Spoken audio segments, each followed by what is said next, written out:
Sir ನಮಸ್ಕಾರ. ನಮಸ್ಕಾರ sir. ನಿಮ್ಮ ಅಂಗಡಿ ಹೆಸರು? New Kesar fabric sir. Okay. ನಿಮ್ಮ ಅಂಗಡಿಲಿ ಏನೇನು ಸಿಗುತ್ತೆ ಸರ್? ನಮ್ದು ಕಟ್ ಪೀಸ್ ಸಿಗುತ್ತೆ ಸರ್. ಓಕೆ. ಸೊ ಇವತ್ತು ಯಾವ ವೆರೈಟಿ ತೋರಿಸ್ತೀರಾ? ನಮ್ದು ಲಕ್ಷ್ಮೀಪತಿ ಬ್ರ್ಯಾಂಡೆಡ್ ಕ್ವಾಲಿಟಿ ಸಿಗುತ್ತೆ. ಓಕೆ. ನೋಡಿ ಈ ಥರ ಬರುತ್ತೆ. ಹ್ಞೂ. ಲಕ್ಷ್ಮೀಪತಿದು ಈ ಥರ 2 ಪೀಸ್ ಬರುತ್ತೆ ಸರ್. ಓಕೆ. ಸೊ ಇದೆಲ್ಲ ಬ್ರ್ಯಾಂಡೆಡ್ ಸಾರೀಸ್ ಇದಲ್ಲ. ಇದು ಜಾಯಿನ್ ಮಾಡಿಸ್ಬೇಕು. ಇದು ಓಕೆ. ಫ್ಲೀಟ್ಸಲ್ಲಿ ಬರುತ್ತೆ. ಇದು ವಿತ್ ಬ್ಲೌಸ್ ಬರುತ್ತೆ ನಿಮಗೆ ಈ ಥರ. ಓಕೆ. ನಿಮಗೆ ವೆರೈಟೀಸ್ ಬೇಕಂದ್ರೆ ಡಿಸೈನ್ಸ್ ಬೇರೆ ಬೇರೆ ಡಿಸೈನ್ ಸಿಗುತ್ತೆ. ಹ್ಞೂ. ನೋಡಿ ಈ ಟೈಪಲ್ಲಿ ಬರುತ್ತೆ. ಎಲ್ಲ ವೆರೈಟೀಸ್ ಬೇರೆ ಬೇರೆ ಡಿಸೈನ್ ಸಿಗುತ್ತೆ. ಸೊ ತುಂಬ ಕಲೆಕ್ಷನ್ಸ್ ಇದೆ ನಿಮ್ಮ ಹತ್ರ. ಸೊ ಪ್ರತಿಯೊಂದು ಕಲರು ಡಿಸೈನ್ಸು ಅವೈಲೇಬಲ್, ಬೇರೆ ಬೇರೆ ಸಿಗುತ್ತೆ. ಡಿಸೈನ್ಸು ಬೇರೆ ಬೇರೆ ಸಿಗುತ್ತೆ. ಓಕೆ. ಇದೆಲ್ಲ ಏನು ಸ್ಟಾರ್ಟಿಂಗ್ ರೇಂಜು ಸರ್? ಇದು 450 ಆಗುತ್ತೆ ಸರ್.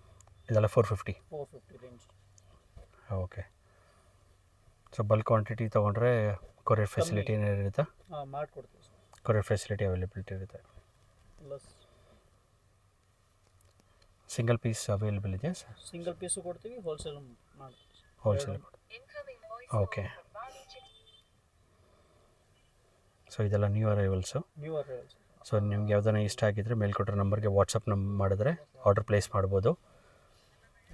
ಆಮೇಲೆ ಕೊರಿಯರ್ ಫೆಸಿಲಿಟಿನೂ ಅವೈಲೇಬಲ್ ಇರುತ್ತೆ ಅಂತ ಹೇಳಿದ್ದಾರೆ. ಸಿಂಗಲ್ ಪೀಸ್ ಅವೈಲೇಬಿಲಿಟಿ ಇರುತ್ತೆ. ಈ ವಿಡಿಯೋಗೋಸ್ಕರ ಜಸ್ಟ್ ಸ್ಯಾಂಪಲ್ ತೋರಿಸ್ತಿದ್ದಾರೆ. ಸೊ ನೀವೇನೋ ಶಾಪ್ ವಿಸಿಟ್ ಮಾಡಿದ್ರೆ ಲೈವ್ ಆಗಿ ಪ್ರತಿಯೊಂದು ಕಲೆಕ್ಷನ್ನು ನೋಡ್ಬೋದು. ಹೆವಿ ಕಲೆಕ್ಷನ್ಸ್ ಆಪ್ಷನ್ಸ್ ಇರುತ್ತೆ ನಿಮಗೆ.